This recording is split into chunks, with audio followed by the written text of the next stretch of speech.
A paz de nosso Senhor Jesus Cristo esteja sobre todos nós, hoje e sempre. É com imensa alegria e felicidade que participo das atividades comemorativas do centenário de fundação da Escola Espírita Maria de Nazaré. Escola esta que nos acolhe e que nos instrui, ampliando consciência do Evangelho de Jesus na ótica espírita. E como militante, a minha eterna gratidão por essa escola. E recebam todos o meu abraço virtual.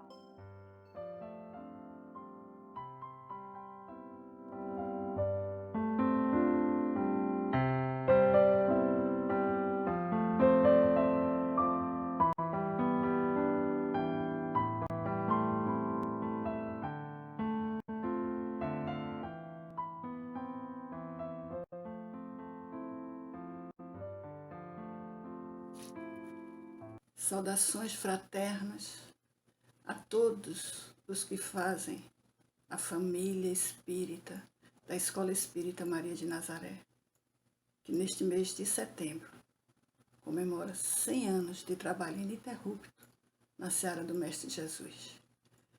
Que possam todos receber o abraço fraterno dos que fazem a família espírita no nosso estado, que faz todos os voluntários da Federação Espírita Pernambucana.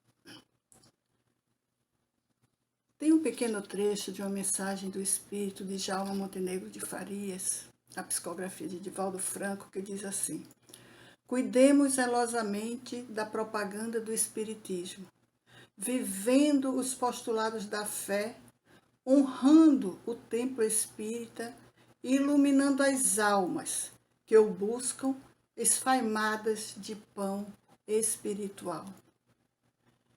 É isso que vocês vêm fazendo. E é isso que nós rogamos ao Mestre Jesus que possam continuar a fazer, por mais 100, mais 100, mais tantos anos quantos sejam necessários, até que possamos todos nós merecer viver num mundo de regeneração. Na noite de hoje, nós temos a grata satisfação de receber o nosso confrade, o nosso irmão, uma referência no movimento espírita no nosso estado, no nosso país, o nosso querido professor Humberto Vasconcelos. Ele que foi contemporâneo de Djalma Farias, fundador do Grupo Espírita de Djalma Farias, aqui no Torreão, fundador da Fraternidade Espírita Peixoto Lins, em Boa Viagem, e atualmente coordenador do Lar Espírita Teresa de Jesus, ali no Prado. Professor Humberto dispensa outras apresentações, porque o seu nome já nos remete ao nosso movimento espírita, à nossa doutrina. Seja bem-vindo, professor. E para iniciarmos o nosso banquete espiritual da noite de hoje, quando ouviremos o professor Humberto falar sobre Jesus e a nova era, vamos rogar ao Mestre Jesus numa prece, que nos abençoe a todos. Querido amigo Jesus, nesta noite de festa, em que celebramos o aniversário da Escola Espírita Maria de Nazaré, nós te rogamos, divino amigo, a assistência que tanto necessitamos, o amparo e as orientações. Mas também te agradecemos, Senhor Jesus, a oportunidade de estarmos aqui reunidos em teu nome e certos da tua presença entre nós, para mais uma vez ouvir os teus ensinamentos à luz da nossa querida doutrina espírita. Abençoa, Mestre Jesus, a toda a família da Escola Espírita Maria de Nazaré. Abençoa cada um dos seus voluntários, cada um dos seus frequentadores. Abençoa todos nós, divino amigo, para que possamos sempre escolher o caminho da porta estreita. Para sempre, Senhor Jesus, nos tornar melhores a cada dia, vivenciando a tua mensagem esclarecedora e consoladora para todos nós. Que a tua paz seja conosco, Senhor Jesus, hoje, agora e sempre. Muita paz. Queridíssimo companheiros, irmãos, no ideal espírita, sinto-me tão honrado e ao mesmo tempo tão feliz em participar deste documentário que será incorporado naturalmente ao grande acervo dessa instituição centenária que é a Escola Espírita Maria de Nazaré.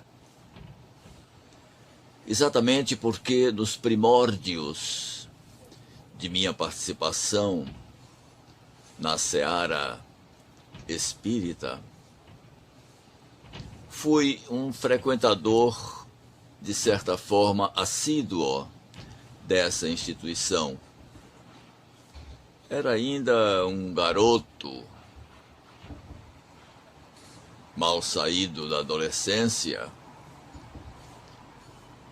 e já emprestava minha colaboração ao movimento espírita junto a uma pessoa que foi muito cara para mim,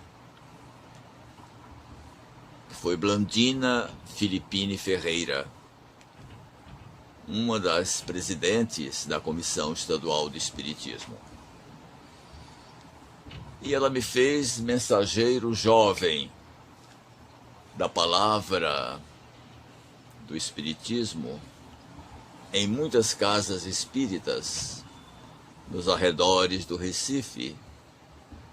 Foram as minhas primeiras incursões neste terreno da prática cristã espírita. E, logicamente, a Escola Maria de Nazaré era uma das frequentes instituições que visitamos na companhia dos nossos saudosos amigos e irmãos que construíram essa casa. Agora, para ampliação dessa minha identificação com esta casa, digamos assim, tenho a felicidade de também declarar que os últimos anos de vida de Adalto Costa, um dos grandes trabalhadores do Maria de Nazaré,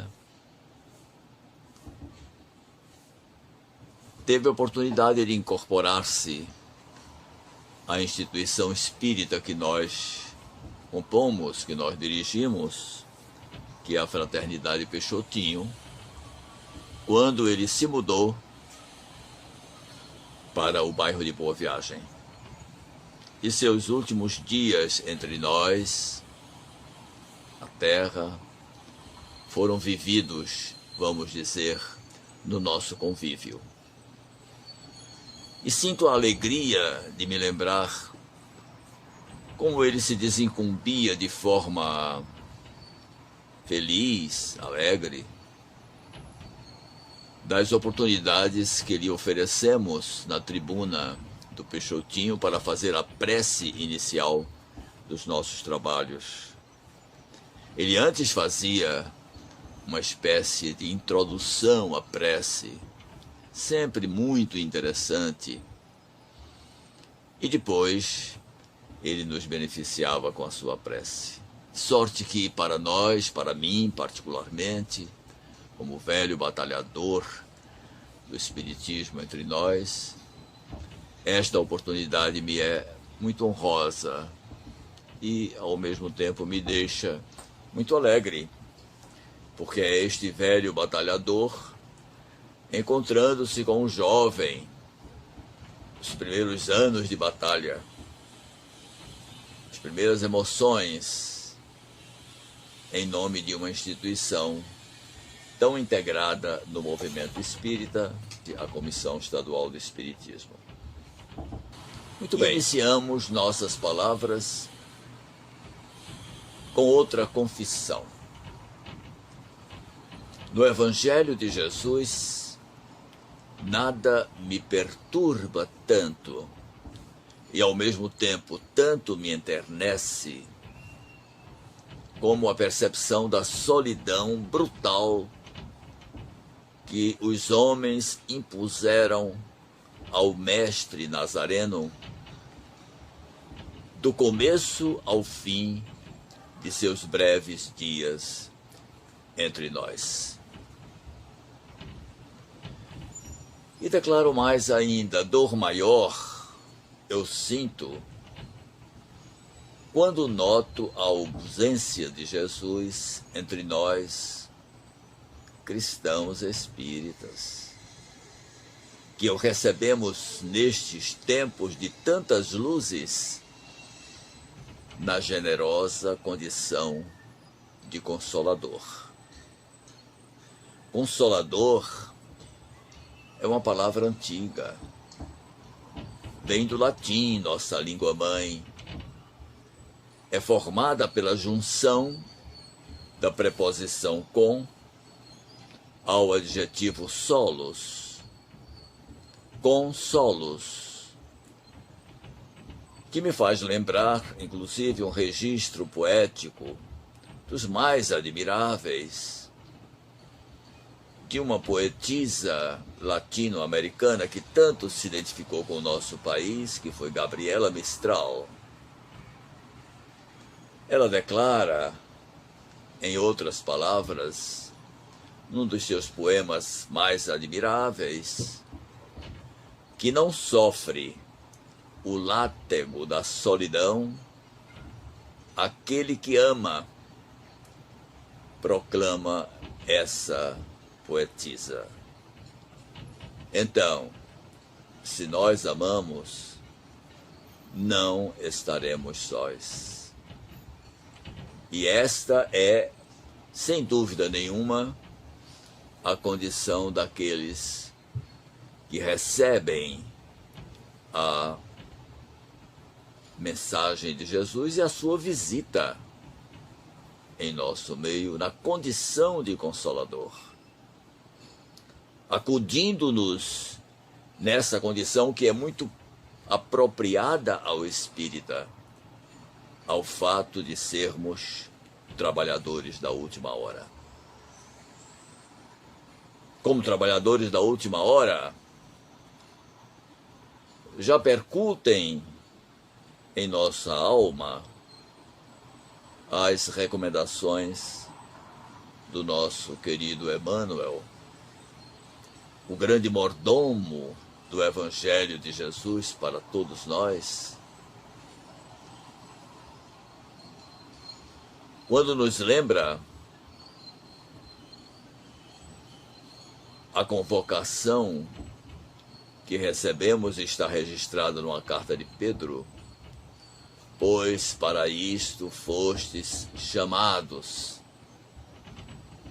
Como espíritas, fomos alertados para o caráter espiritual do Evangelho de Jesus. Com a informação de que somos espíritos imortais, e a vida é, segundo o outro apóstolo, que está no alicerce do cristianismo, que é o apóstolo Paulo, que a vida é o dom gratuito de Deus, naturalmente, a todos os seus filhos. Jesus será sempre o mensageiro divino, buscando despertar a família humana. Mas para nós cristãos espíritas, é o Consolador que ele mesmo prometeu como providência divina em favor de todos nós. É preciso abrir espaço para Jesus, onde devemos construir o nosso templo a partir de nossos lares.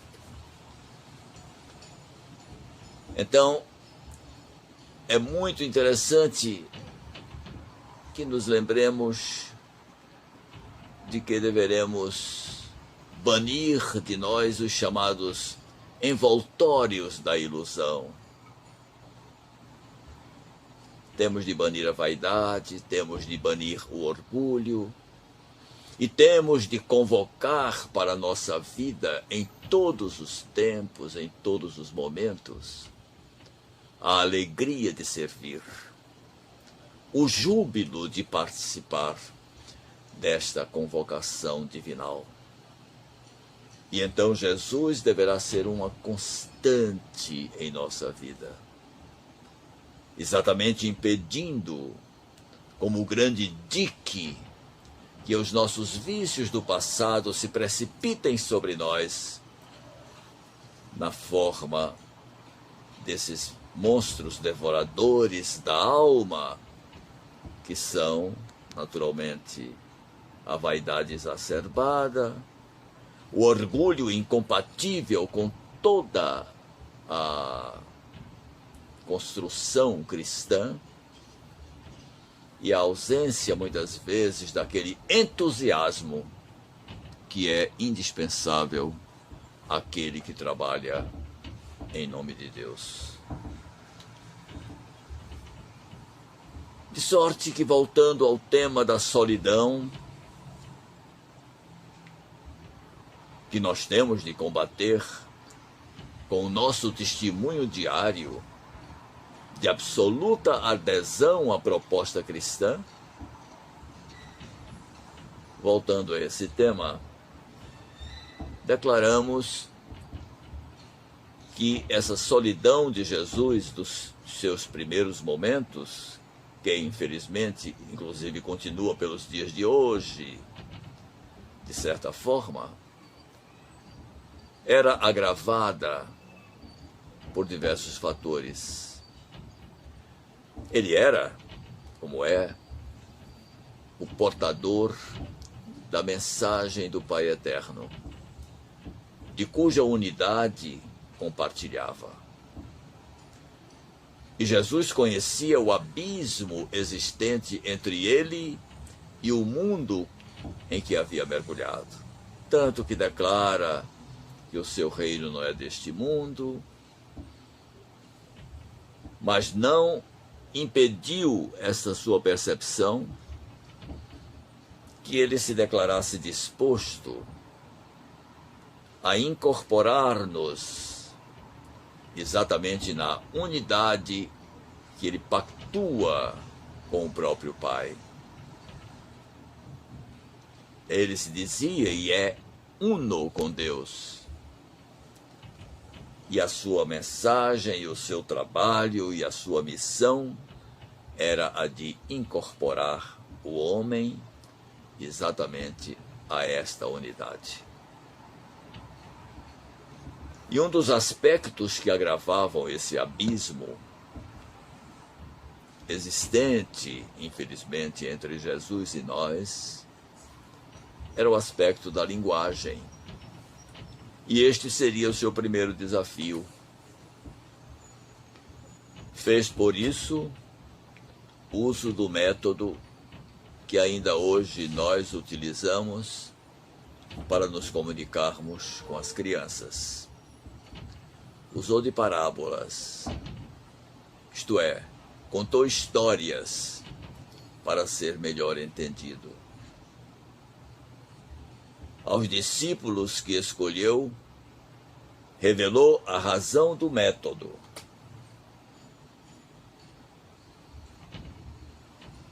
Contava histórias, recorria às metáforas, exatamente porque estava diante de uma plateia que ainda não reunia as condições necessárias de uma compreensão ou da compreensão de uma linguagem direta. E qual o conteúdo da mensagem de Jesus? Qual o conteúdo que ele trazia do Pai Eterno?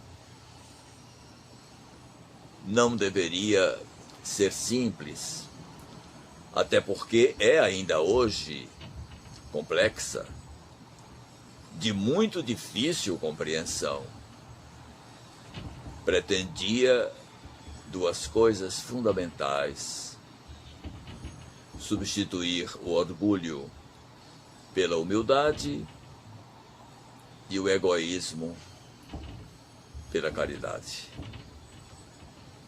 Era a grande ambição do Mestre Jesus. E é este o presente que ele nos traz. E, ao mesmo tempo, o desafio que ele repassa para todos nós. Com os discípulos, por ele escolhido, um por um, seria ou deveria ter sido diferente. Eles seriam os primeiros destinatários da mensagem. Com eles, deixaria o Cristo a missão de divulgar a mensagem do Pai. E voltando para os seus discípulos, achou-os adormecidos e disse a Pedro: então, nem uma hora pudeste velar comigo?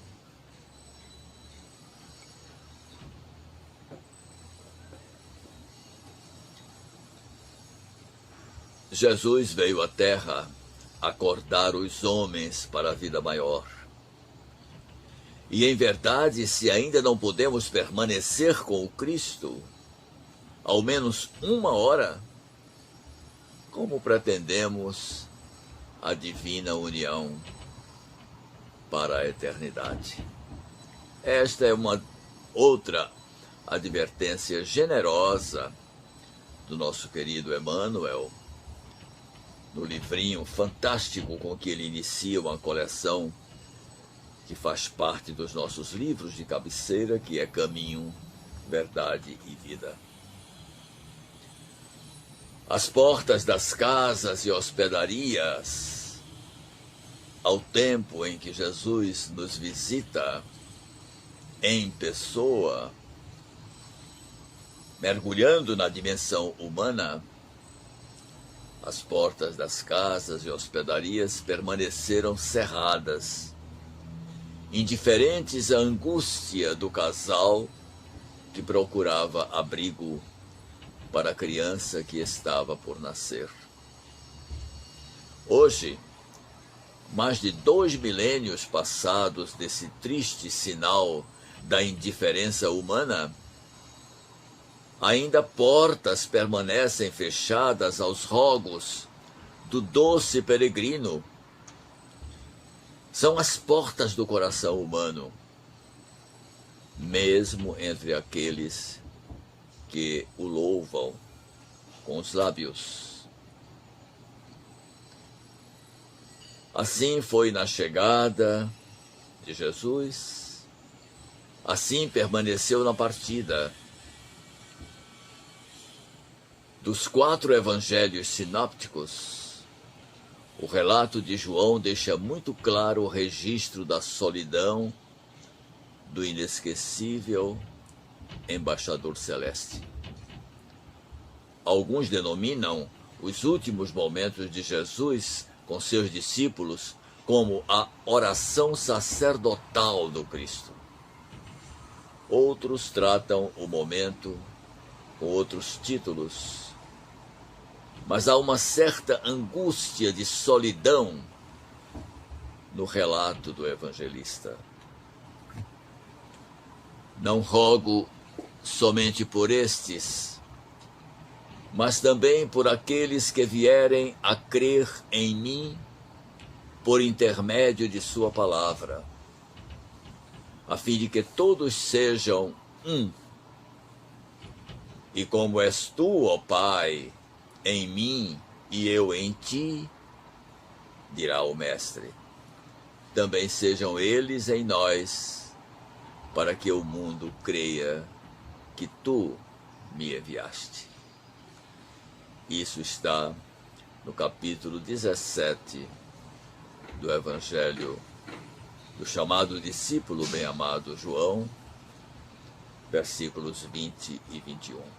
É um dos pontos mais delicados do Evangelho de Jesus, em que ele realmente propõe essa espécie de trindade una, mas uma trindade formada exatamente pela participação de todos nós, daqueles que viessem a crer através daqueles primeiros apóstolos, que somos nós, exatamente para compormos com ele essa unidade com o Pai Divino.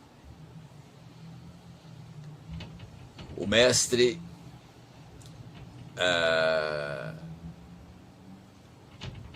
faz uma entrega dele mesmo. Se me amais, guardai os meus mandamentos. E eu rogarei a meu Pai, e ele vos enviará outro Consolador. É a tal história do Consolador com a qual começamos as nossas palavras,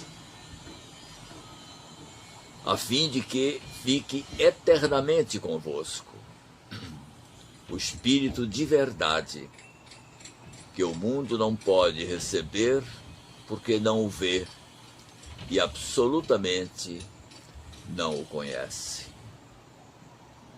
Mas quanto a vós, conhecê-lo-eis, porque ficará convosco e estará em vós. Isso também está registrado no mesmo espaço do Evangelho de São João.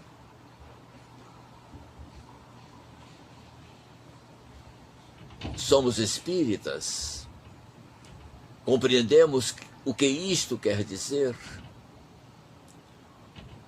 Como temos contribuído para que a mensagem de Deus trazida por Jesus alcance o entendimento e o coração das pessoas que nos cercam? Sabemos, e a doutrina espírita nos esclarece disso, que a mensagem do Pai gira em torno do conhecimento. O conhecimento de si mesmo, que se caracteriza através de um processo de reconhecimento. Isto é, devemos identificar em nós as habilidades necessárias que nos conduzam, ou que criem em nós a competência de difundir a mensagem do Pai da forma como Jesus o fez, pregando e exemplificando. Devemos cultivar habilidades que nos deem essa competência, habilidades crísticas, de pessoas ungidas por tarefas relacionadas com a soberana vontade de Deus. E entre as habilidades cristãs que Jesus deixou como mensagem, como tópicos essenciais de sua mensagem, e como as competências que nós deveríamos, ou as habilidades que nós deveríamos desenvolver para adquirirmos esta competência, adquirirmos, por assim dizer, autonomia de voo, adquirirmos a nossa autonomia como espíritos. Entre essas habilidades está a equanimidade.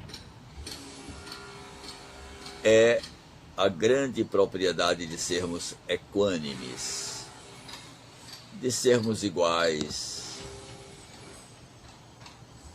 de chegarmos juntos, de também, pelo nosso prisma e utilizando nossas prerrogativas, a nossa crença, a nossa fé, o nosso entusiasmo, chegar junto daqueles que se sentem isolados, daqueles que se sentem solitários, e despertá-los exatamente para esta necessidade essencial do amor, que está tão bem articulado neste código de conhecimento extraordinário que é construído pela doutrina dos espíritos na forma da prática da caridade. Nada está mais conectado com os ideais do amor divino do que a compreensão da verdadeira caridade, exaltada de uma forma, digamos, primitiva, de uma forma axial, se pudermos usar esta palavra da filosofia, por Paulo na sua carta aos Coríntios. Equanimidade é o que, meus queridos amigos? O que é o ser equânime?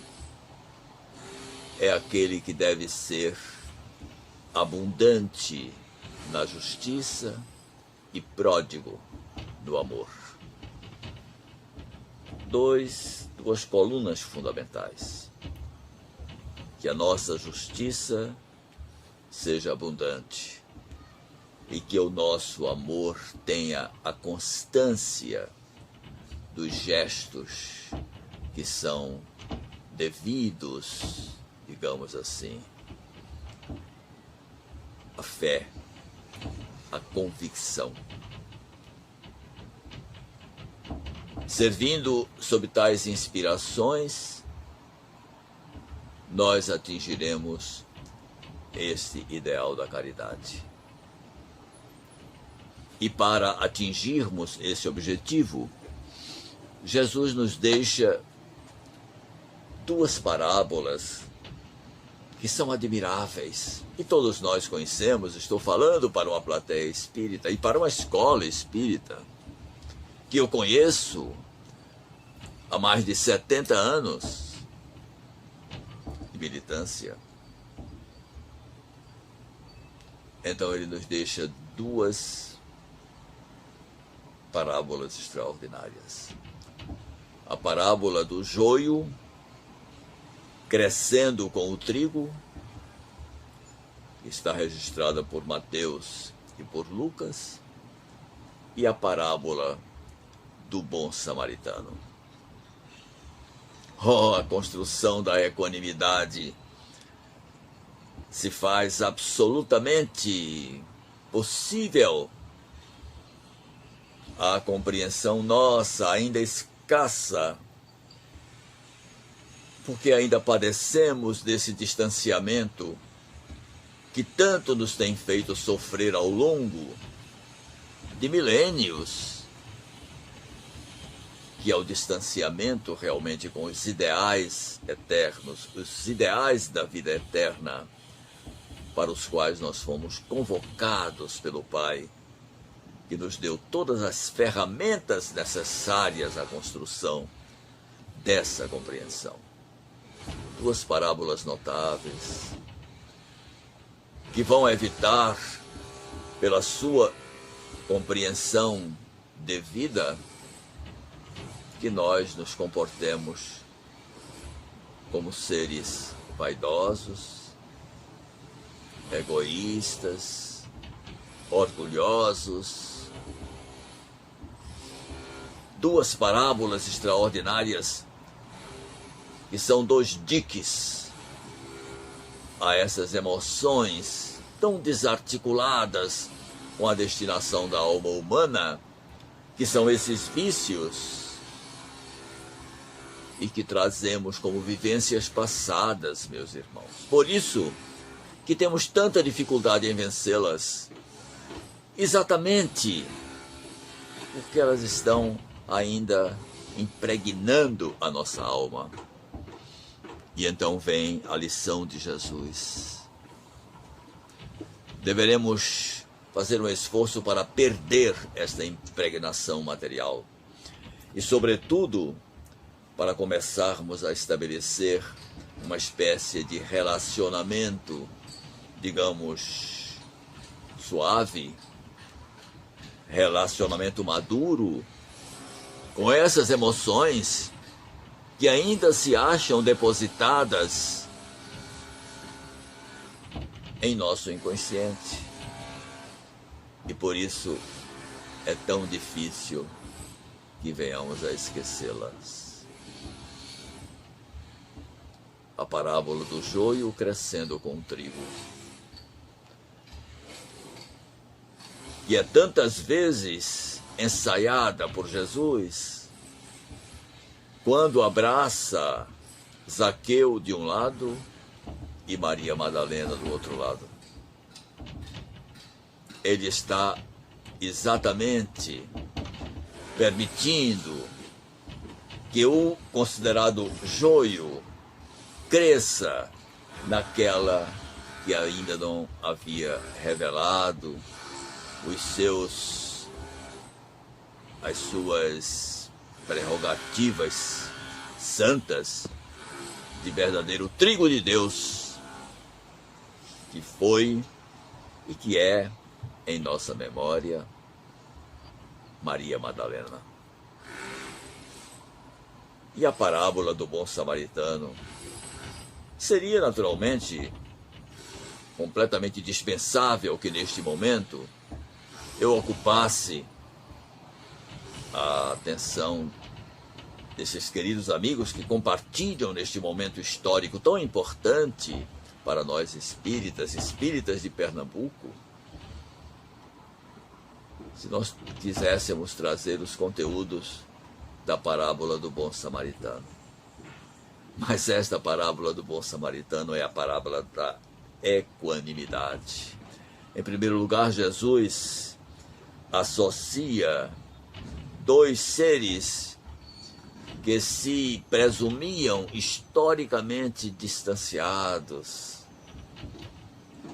como seres incompatíveis. De um lado, um judeu despojado de seus bens, ferido pelos salteadores.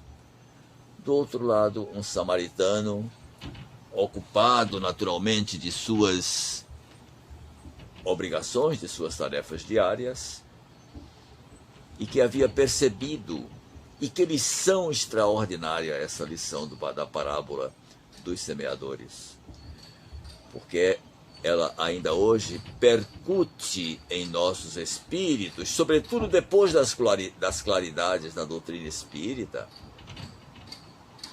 que quando nós temos a condição de ver,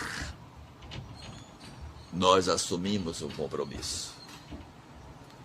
Aqueles que sequer ainda desenvolveram esta qualidade ou esta possibilidade de ver, aqueles erram menos do que nós, que já temos a possibilidade de ver. E se vemos, então nós estamos comprometidos.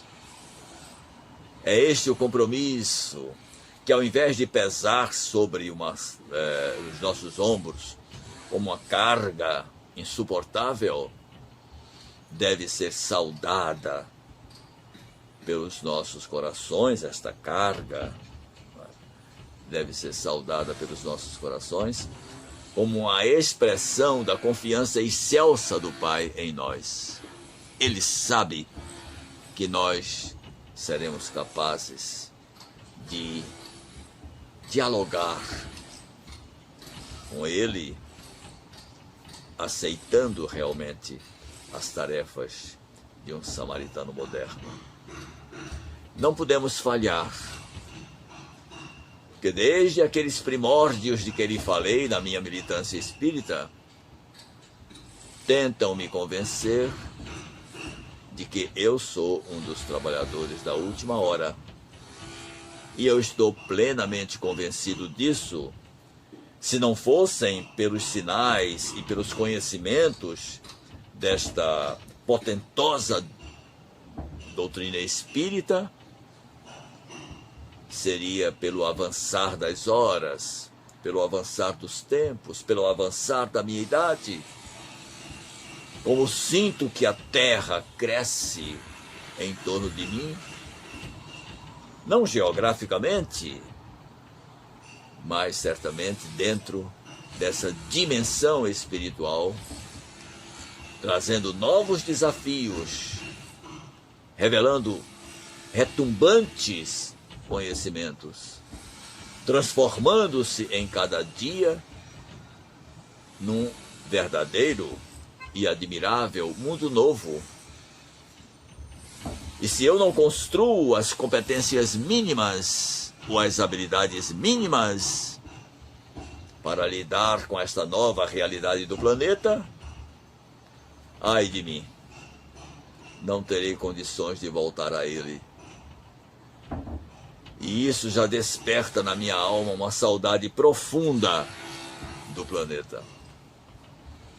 Duas parábolas responsáveis pela construção dessa qualidade divina, dessa virtude divinal da equanimidade, do tratamento igual, de nos olharmos todos como componentes de uma mesma realidade, como espíritos pertencentes ou integrantes de um mesmo plano e solidariamente comprometidos com os ideais de progresso que nos acena com o nosso destino divinal, que somos filhos do Pai.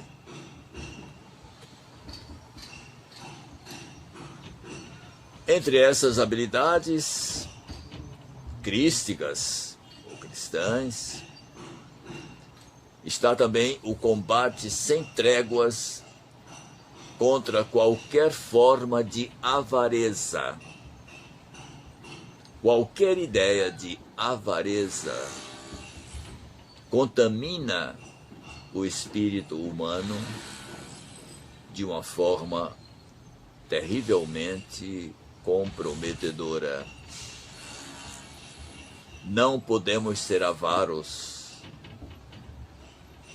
porque somente cresceremos na proporção daquilo que nós viermos a doar. Só cresceremos na proporção daquilo que damos. Por isso que o santo lá do século XII proclamava que é dando que se recebe. Sabemos perfeitamente, queridos amigos, que o espírito não cresce pelo que recebe ou pelo que acumula. O espírito cresce por aquilo que venha a ser capaz de doar. É esse realmente o grande crescimento do espírito. E então o combate à avareza, que nos habilitará a descobrir que o espírito cresce quando doa, conforme estamos declarando aqui,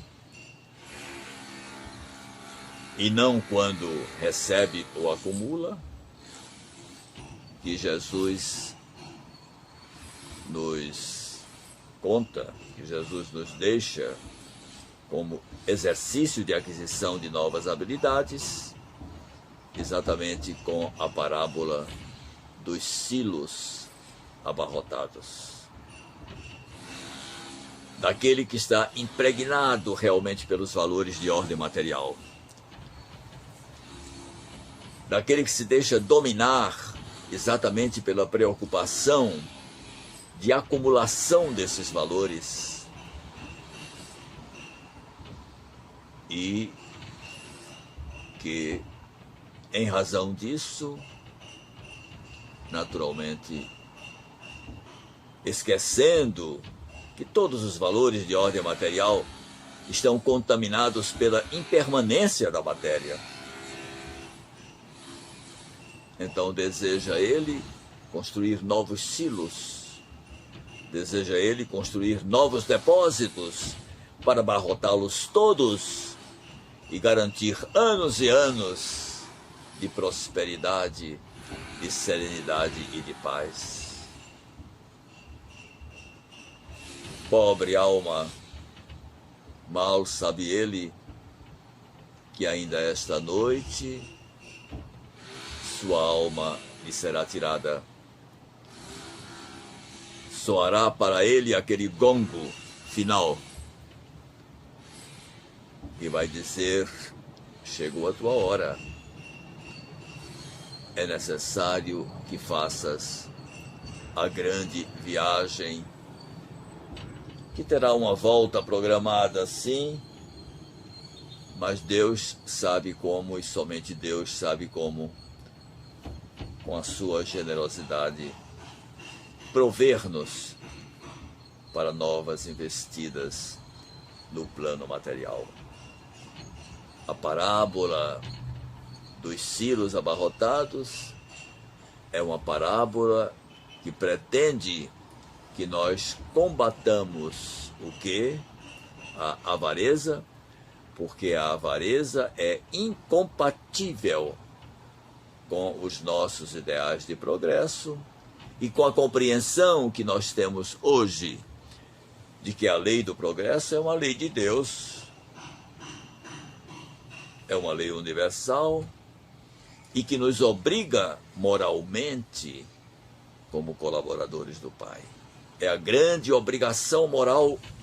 Como é então que nós vamos permitir a avareza em nós, a dureza de coração, ou essa apropriação que é absolutamente indébita? como espíritos, não podemos nos deixar dominar por essa ideia de acumular sempre e trazer sempre novidades e comodidades para nós. Mas há outras habilidades que Jesus deseja que nós adquiramos neste esforço de nos educarmos para a nova era, para merecermos aquilo que todos nós já temos chamado de terra do futuro. É o combate sem tréguas contra qualquer forma de avareza, já fizemos esta referência. É a construção do indispensável patrimônio da fé. A primeira habilidade foi a equanimidade, a segunda habilidade foi o combate à avareza, a terceira habilidade vem a ser exatamente esta que lhe proponho neste momento, meu querido irmão, meu querido amigo, que tenha paciência de me ouvir. É a construção do indispensável patrimônio de fé, virtude que, a exemplo das virtudes celestes, não contempla relativismos. A fé é patrimônio daquele que crê, e a crença se manifesta em relação a Deus e a si próprio. Pois os apóstolos já nos chamam a atenção, Tiago é um deles, que não amaremos a Deus, não teremos fé em Deus, se também não tivermos fé em nós mesmos. Porque hoje nós conhecemos a nossa condição de espíritos eternos, de espíritos imortais. Então, para a construção da fé, esta outra habilidade que nos integra a unidade divina com Jesus, é exatamente a parábola dos talentos. E a outra parábola dos trabalhadores da última hora. São duas outras parábolas notáveis. A parábola dos talentos, que realmente vai produzir esta consciência de que nós podemos, de que nós recebemos realmente as energias necessárias para avançar, de que nós poderemos multiplicar os talentos que foram colocados sob a nossa guarda e responsabilidade. Está em Mateus, no capítulo 25, em Lucas, no capítulo 19, nós bem sabemos disso. A parábola que conta a regra de retribuição do Pai, compatível com a contribuição que houvermos feito em relação aos talentos que Ele nos confiou a todos nós. E a outra parábola que nos ensina realmente estes caminhos da fé em Deus, que deve produzir uma fé em nós na medida em que estamos convencidos de que somos criaturas criadas por Deus, logo com potenciais divinos, é a parábola dos trabalhadores da última hora. É imensa esta parábola. Tão grande que ela se coloca numa análise assim, vamos dizer, superficial, como incompatível com a legislação humana, digamos assim. É a retribuição igual ao trabalhador que chegou depois e presumivelmente, aritmeticamente, digamos assim, teria trabalhado menos ou teria contribuído menos. aprofundemos, meus queridos amigos, o estudo destas parábolas, exatamente para que a construção da fé que nós proclamamos em Deus possa ser alicerçada pela fé que nós conquistarmos em nós, conscientes de que somos espíritos e logo criadores, co-criadores, como nos alerta André Luiz em Evolução em Dois Mundos, e como já nos chama a atenção uma série de outros pensadores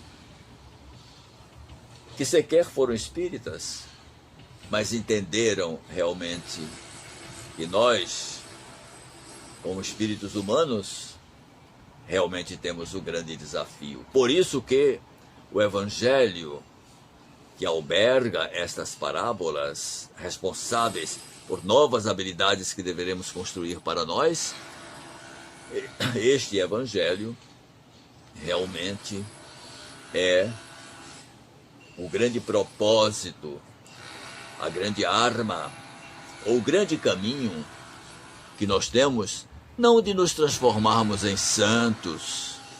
Existem distâncias abissais ainda entre nós e este sonho, este objetivo. O Evangelho é realmente uma peça extraordinária para humanizar o homem. O grande objetivo do Evangelho é humanizar o homem. E nós sabemos o que é o homem humanizado e nós sabemos o que é o homem não humanizado. Mas há outras habilidades.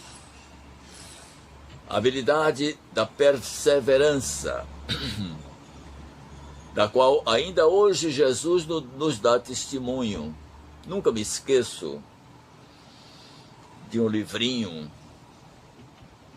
que recebi de um velho amigo e que contava uma história interessante de que um cidadão chega numa exposição de arte e encontra um quadro que representa a pessoa de Jesus batendo a porta do coração do homem, e a porta encontrava-se fechada. Numa das mãos, Jesus traz uma lanterna. Na outra mão, ele bate no coração humano. Então o visitante da mostra de arte indaga do autor do quadro: por que você não pintou aí uma fechadura? Porque Jesus, conhecendo realmente, sabendo a chave dos problemas humanos, poderia abrir logo a porta do lado de fora. E o autor do quadro diz: mas acontece que o coração humano não tem fechadura. O coração humano tem ferrolho, tem aldraba. Ele abre por dentro apenas. Então é esta perseverança de que deu notícia a Jesus, de que ele mesmo ainda hoje nos noticia, com a sua permanência entre nós, continua a bater a porta de nosso coração. É por isso que dizemos que até pela sua, vamos dizer, missão consoladora, nós deveremos recepcionar Jesus, naturalmente, superando aquela pena de solidão que nós impusemos a ele no momento em que ele nos visitou. E então, para a aquisição da habilidade perseverança, Jesus nos dá a parábola de quê? Do semeador, que está no Evangelho de Mateus, no capítulo 13, Evangelho de Lucas, no capítulo 8, 8º. E então também a outra parábola do filho pródigo. É evidente, meus amigos, que nós não teremos tempo de entrar em detalhes dessas parábolas, E isso seria dispensável porque tenho certeza absoluta, são duas parábolas que nós entendemos dela tremendamente. Em primeiro lugar, pelo esforço que nós realizamos em nossa vida, sim, como estudantes, como trabalhadores, como professores, como pais. Essas funções nobres do espírito, como nos diz André Luiz, que foram cometidas ao homem por misericórdia de Deus. Então, nós conhecemos bem a parábola do semeador. E não desistimos de semear, porque acreditamos na semente e temos informações seguras a respeito do solo, que deve continuar a receber o nosso trabalho de construção dessa perseverança. E também a parábola do filho pródigo, porque esta parábola do filho pródigo é a parábola síntese de nossa própria vida. Todos nós somos filhos pródigos em demanda da casa do Pai. E realmente seremos muito felizes, queridos amigos, se já tivermos tocado o nosso coração para este compromisso de voltar à casa do Pai. Se já tiver soado para nós aquele momento na narrativa de Lucas, aparece como o filho pródigo tendo caído em si.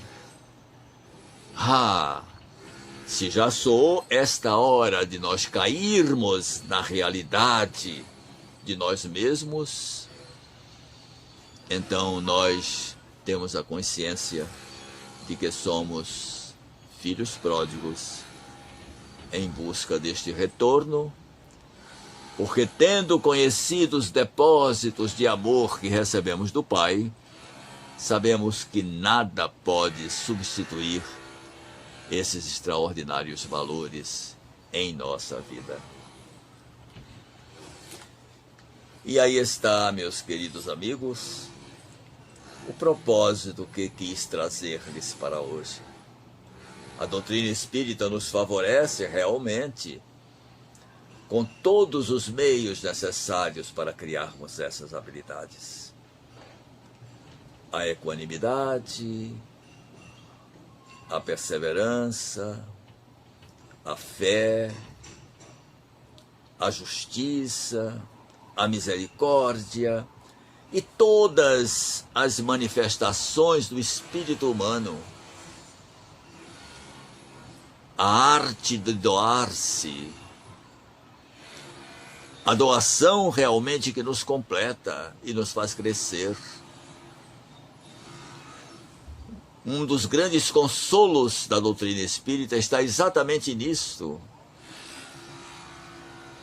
Em sabermos, por exemplo, que a recompensa àquele que pratica o bem, a recompensa aos nossos gestos de amor, de caridade, de justiça, de misericórdia, de equanimidade, não é uma recompensa para o futuro. O espírito não pode trabalhar com vista ao futuro. O espírito tem que trabalhar com a sua vista voltada para a sua realidade hoje, que é exatamente a realidade do espírito, que é imortal. Vivemos a nossa eternidade, queridos amigos. E na síntese que nós preparamos nos nossos estudos, dizemos sempre que ser espírita é saber-se espírito. E é este o grande despertar da alma aos albores, digamos assim, ou aos anúncios do Evangelho de Jesus. Que nós permaneçamos fiéis a esses propósitos e que possamos agasalhar nestas mensagens de parábolas de Jesus, a linguagem das crianças, enquanto éramos ainda crianças, mas hoje já temos a obrigação de cultivarmos a nossa maturidade. E estamos dizendo ao Senhor Jesus, compreendemos sim a intenção do Pai para conosco. Obrigado, Senhor. É tudo quanto podemos dizer neste momento. Obrigado por todos os exemplos que temos tido, por todas as sementes que foram plantadas no chão de nossa alma. Obrigado por tua presença amável, querido Jesus, junto a nós. Obrigado, queridos amigos espirituais que estiveram sempre junto a nós, naturalmente impelindo-nos para as ações realmente que nos habilitam como cristãos cônscios de suas responsabilidades.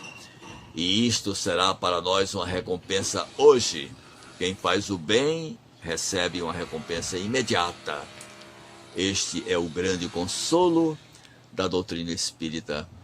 E como eu me consolo com isto, porque neste momento me sinto consolado pela possibilidade de compartilhar com todos vocês, meus irmãos, este momento tão importante para a vida de uma de nossas mais sólidas instituições espíritas. Que Deus esteja sempre presente na alma e no coração de todos aqueles que tocam para frente este barco maravilhoso da Escola Espírita Maria de Nazaré. Muito obrigado, queridos amigos. Paz para todos. Este é, naturalmente, o desejo e esta é a expressão desta alma que pretende ser realmente sempre um irmão solidário de todos vocês. Muito obrigado.